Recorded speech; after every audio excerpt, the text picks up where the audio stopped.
Thank you. Next one is Kapija Maharajan, the roles of nutrition counseling in breast cancer treatment.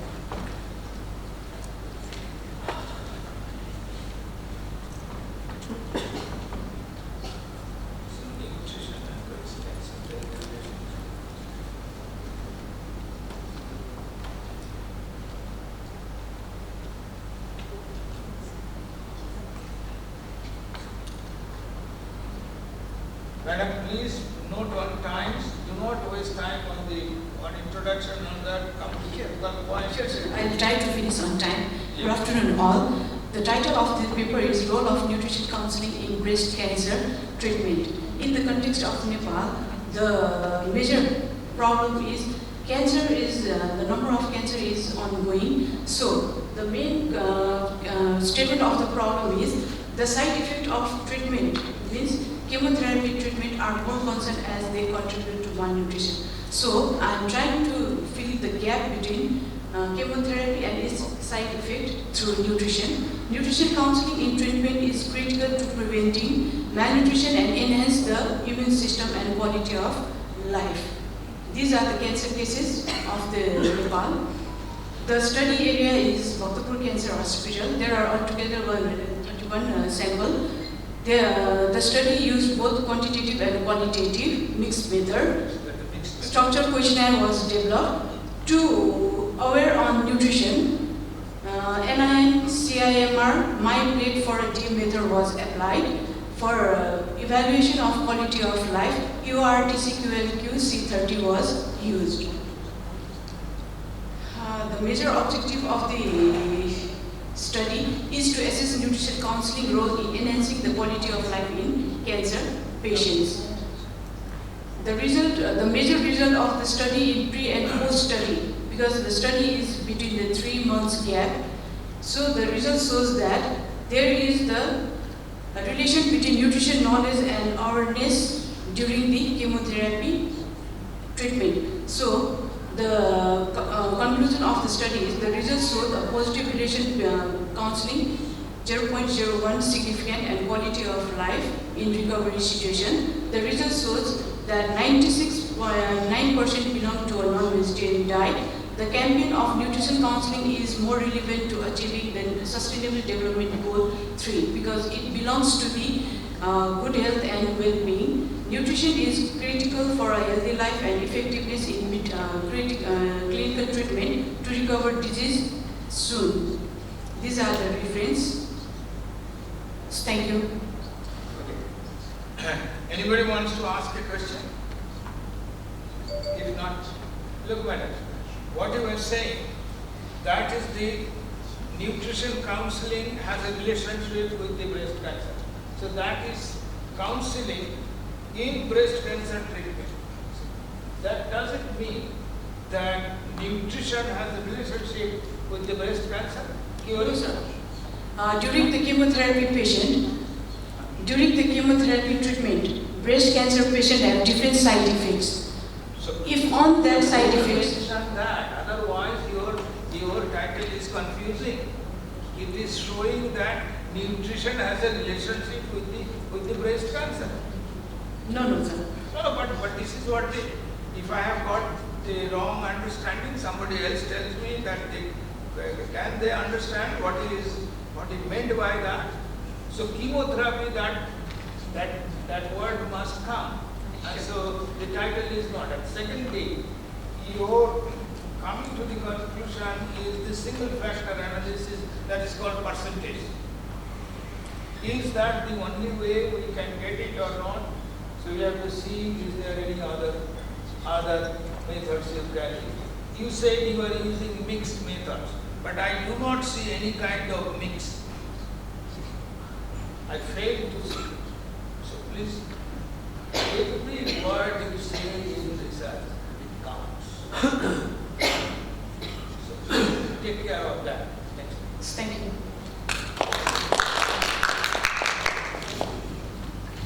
The next one is a study to analyze Dover approach to science and literacy education that promote the rapid student growth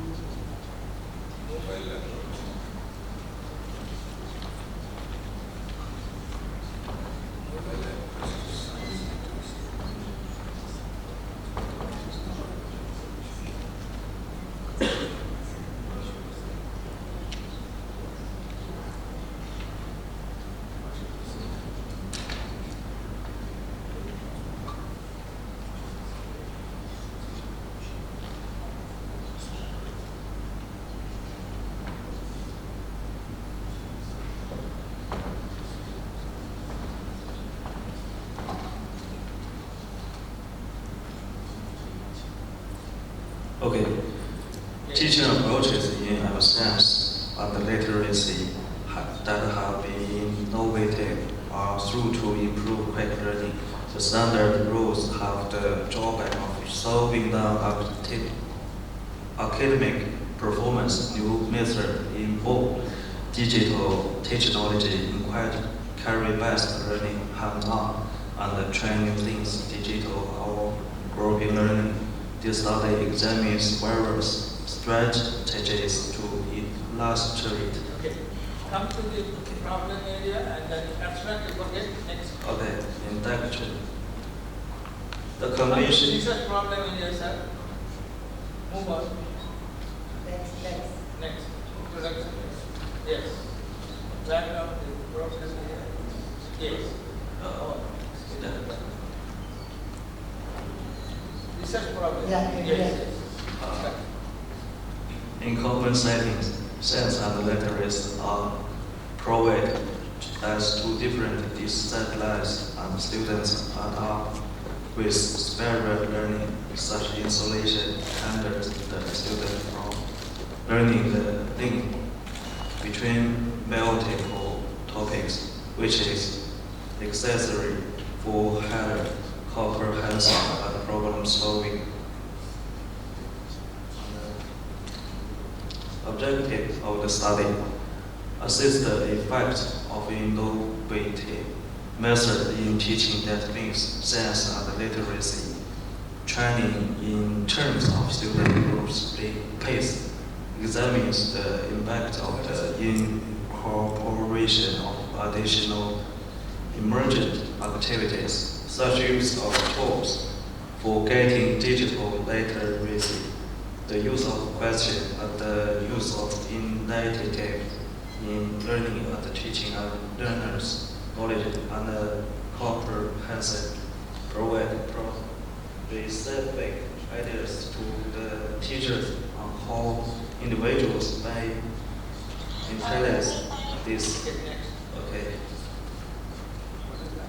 Conceptual framework.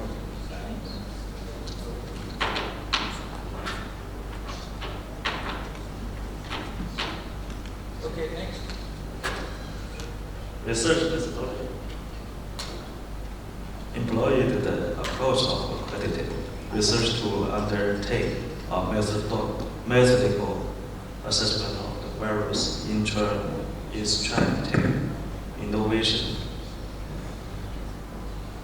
Use the several assessment and efficiency indicator to measure students' interest, expertise, and success. Okay, results. Okay. Result discussion.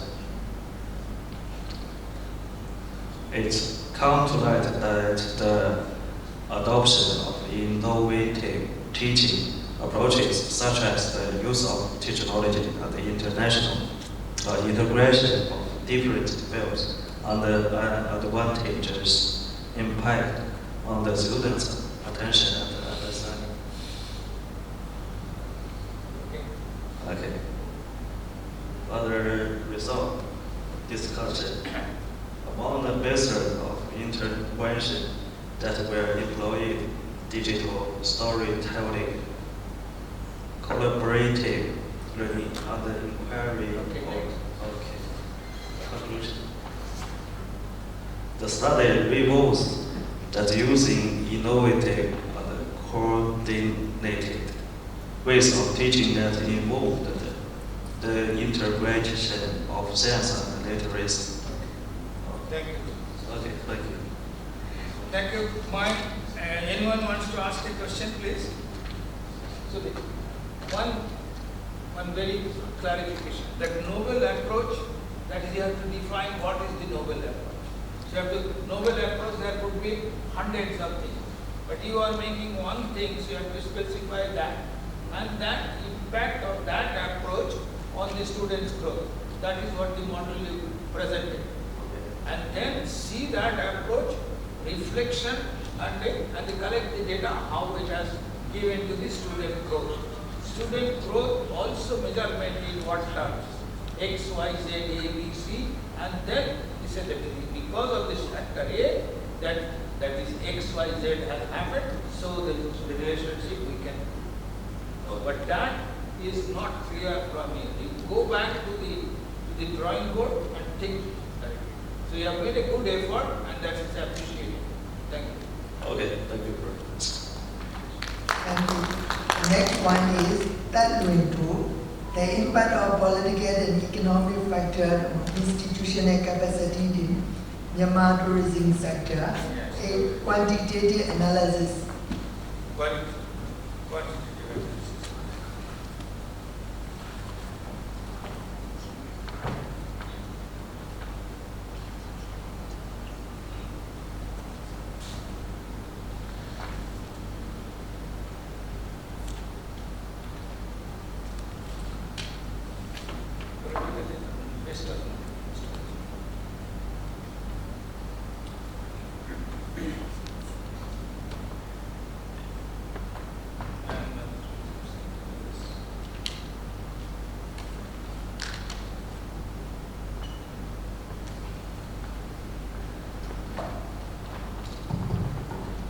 Very good afternoon, Yes.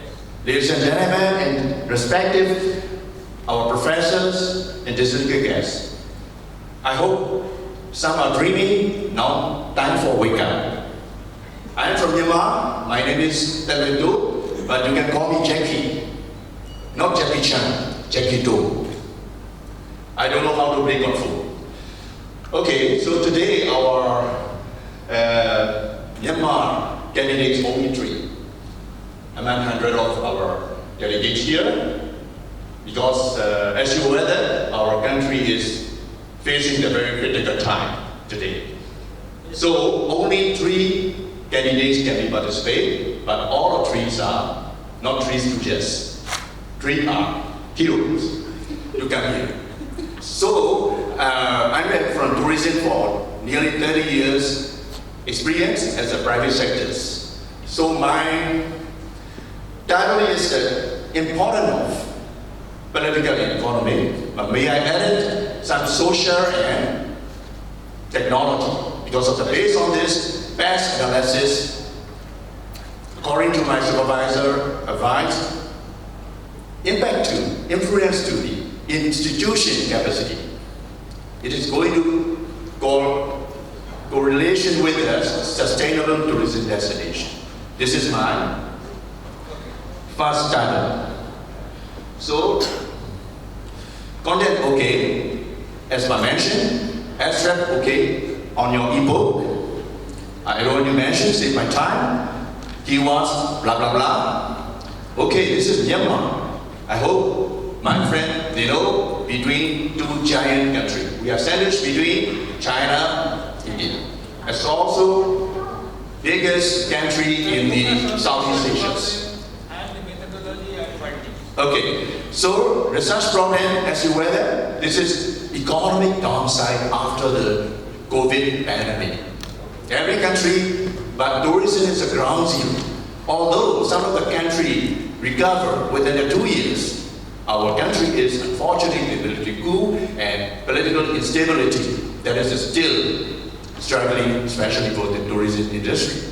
So my research is based on this unbalancing supply and demand tourism sectors and lack of capacity, especially the tourism private institution, narrow down to the hotel industry, less visitor arrival, less service money, no job so much. Finally, they escape from the country, they move the carrier that is going to threaten for our sustainable tourism destination because of soft skill, lack of soft skill. This is a real problem.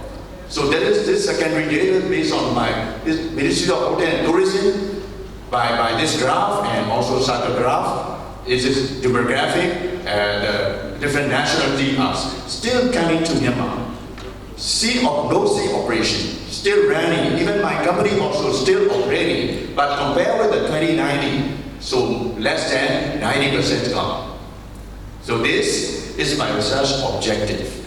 So past analysis based on this institution capacity in Myanmar tourism sectors, and to assess the impact of this past analysis factors on the sustainability of the tourism destination in Myanmar, that investigate mediating role of institution capacity between past and the sustainable tourism destination in Myanmar. This is my main objective.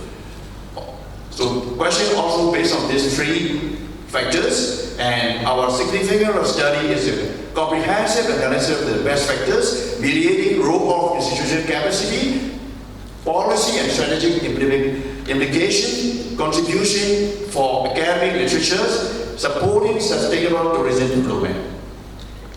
Okay, literature review, more than 100 references so far, because of my PhD journey is going to be finished before end of this year, we expect. The reason is I have to best analysis based on this. There is three factors on the institution capacity, and others, our goal is a sustainable tourism destination. So we have mentioned this conceptual framework is this one.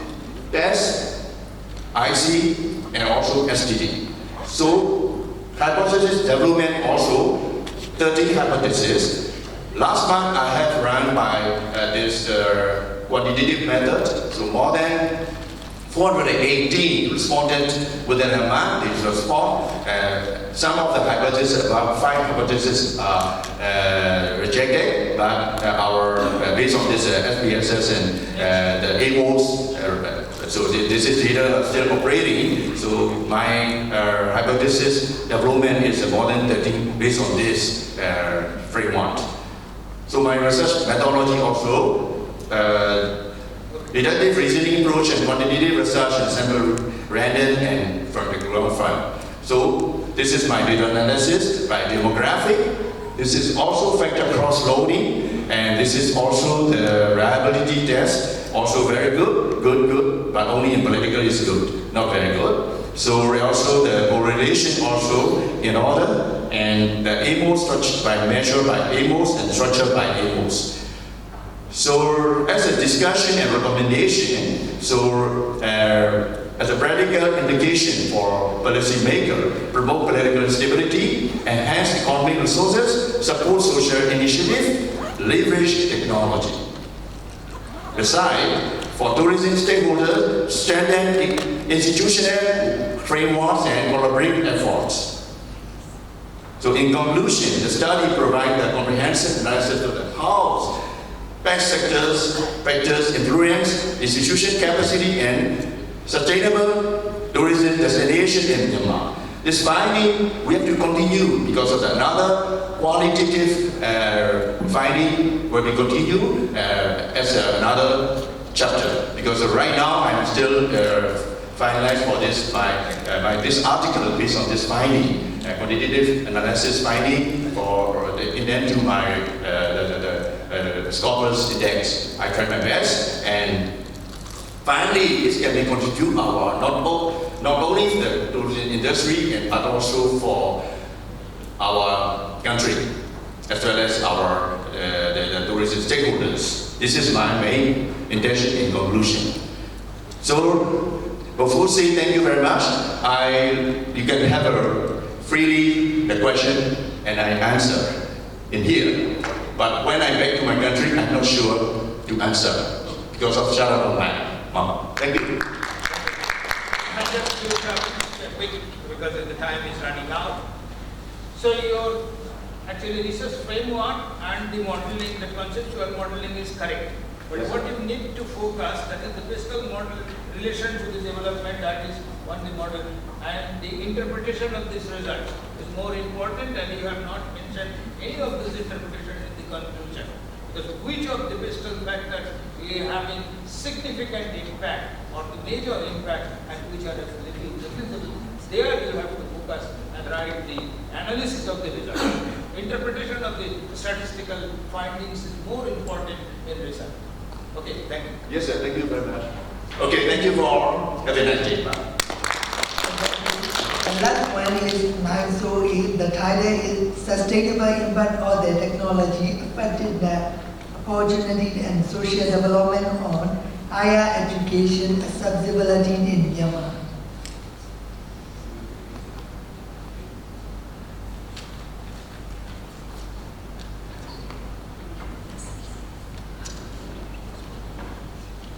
Okay. So madam, the last one, you have the last laugh. So please take care and be precise and make it debate. Excuse me, could you please make it last?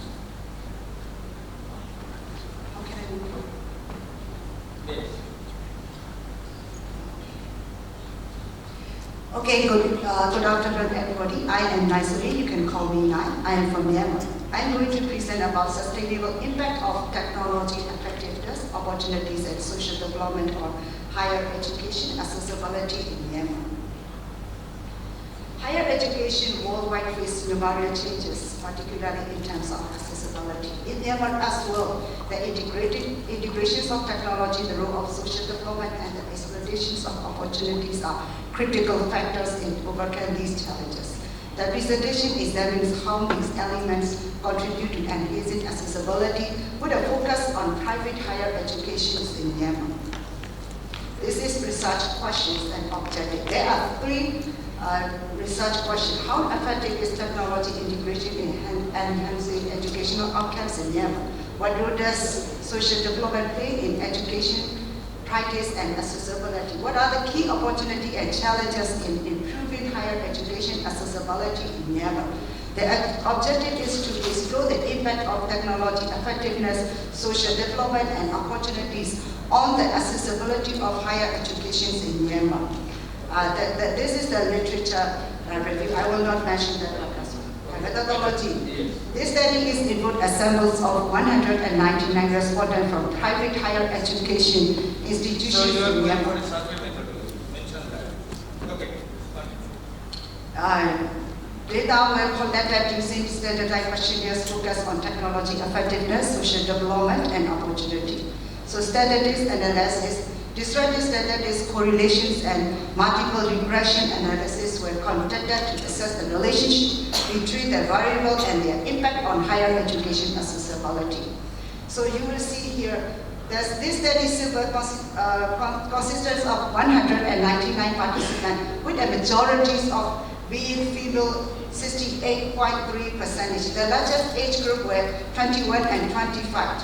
And 36 and 40 years is 25.1%. Education background included bachelor 57.8%, master is 33.2%, and PhD is 0.5%. Occupation varies with 49.7 being employed. Descriptive statistics. These results indicated moderated to higher perceptions of the effectiveness of technology and social development in enhancing educational accessibility. Correlation analysis. These strong positive